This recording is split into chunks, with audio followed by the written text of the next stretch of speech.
केरी नाम कबीर का विखम काल गजराज, दादू भजन प्रताप ते भाग्य सुनत आवाज।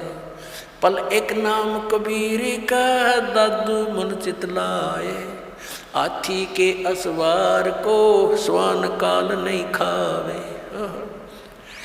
अब देखो कैसी उपमा दी है मालिक की शरण में आए प्राणी को, कि जैसे हाथी। अब हाथी की दूसरी उपमात्मक तरीके से कैसे बताया है कि जो कबीर परमेश्वर जी की शरण में आ गया, वो तो समझो इस काल की रेंज से, रीच से, पहुंच से इतना दूर हो गया जैसे कोई हाथी पर बैठ जा और उनको कुत्ते हानि नहीं पहुंचा सकते। हाथी के असवार को स्वान काल नहीं खावे। हाथी पर जो बैठा है वो तो समझो भगत परमात्मा का, और काल समझो कुत्ता।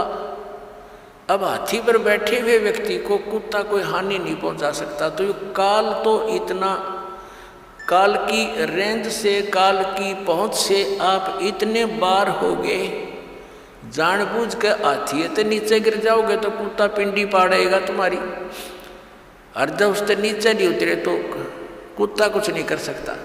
तो परमात्मा की मर्यादा से दूर होते ही वो तो तैयार बैठा है, वो तो भौंक ही रहा, आते ही पाड़ू खाऊं इसको।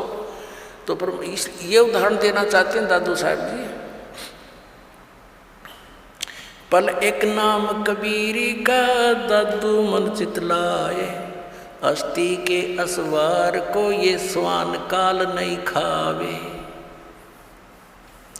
सुमरत नाम कबीर की ये कटे काल की पीरे, दादू दिन दिन ऊंचा हो फिर परमानंद सुख सीरे। सुमरत नाम कबीर का, जो परमात्मा ने सही नाम हमें बताया है, उसका जाप करने से कटे काल की पीड़, ये काल जो आपको दुख दे रहा है, ये कर्मों से, ये पाप कर्मों से, ये फिर नष्ट हो जाएंगे। पाप परमात्मा कहते हैं कर्म ब्रह्म मंड के मैं पल में कर हूँ नेस, यानी करोस मार दूं पे सब पे, अर्जिन हमरी दो ही दी सो करो हमारे पेश, तुम अकाउंट भी ना लेना। दादू नाम कबीर की जो कोई लेवे ओटे, तिनको कभू लागे नहीं ये काल वज्र की चोटे।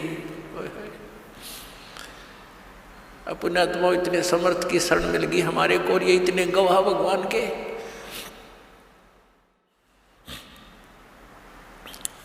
कि दादू साहब कह रहे हैं कि कबीर साहब के सच्चे नाम की विधिवत जो ओट ले लेगा, उसकी शरण में आ जाएगा, उनको कबू लागे नहीं ये काल वज्र की चोट। ये काल जैसे आप देखते हो दुर्घटना में, जब तक आपका नाम ठीक है, कनेक्शन जुड़ा है, तो आपको शरण है, आपको प्रोटेक्शन है परमात्मा की, कवच आपके ऊपर है, काल का कोई अटैक नहीं लगेगा, कोई कर्म का दंड आप पर असर नहीं करेगा। जैसे आप देखते हो दुर्घटना में परिवार नाश हो जाते हैं, ये कभी नहीं हो सकता इस मालिक की शरण आने वाले को, लेकिन रहना पड़ेगा मर्यादा में। अब देखो कैसी तुलना करते हैं परमात्मा की। दादू नाम कबीर की जय कोई लेवे ओठे, तिनको कबू लागे नहीं ये काल वज्र की चोट। काल का वज्र, ये परमाणु भी, मिसाइल भी निष्क्रिय हो जाएगी जो काल छोड़ता ऊपर तक। फिर कहते हैं और संत सब कूप हैं ये कहते जरीता नीर, दादू अगम अपार है दरिया सत्य कबीर।